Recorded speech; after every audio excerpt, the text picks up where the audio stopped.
1.5 కలిపి కడగాలి. 2 గ్లాసుల బియ్యము, 1.5 పప్పు, 3.5 11 గ్లాసుల నీళ్ళు పోసి వేయాలి. సాల్ట్,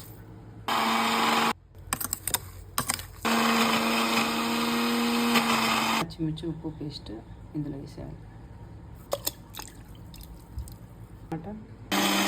ఎక్కువ నవ్వదు, కచ్చాపచ్చగా.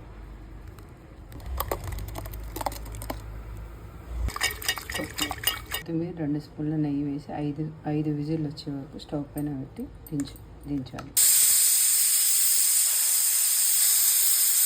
కోపం వచ్చి భూలోకానికి వెళ్ళిపోవడానికి సిద్ధపడింది. ఆమె బయలుదేరడంతో వైకుంఠం చేస్తూ మహాలక్ష్మి విష్ణు అని భావించి తన కుమార్తె పద్మ శ్రీనివాసుని అనుగ్రహం ఇది ఒక కుమ్మరవాణి ఉంచేవాడు. అతని పరిపాలించే మహిళతో అర్చించేవాడు.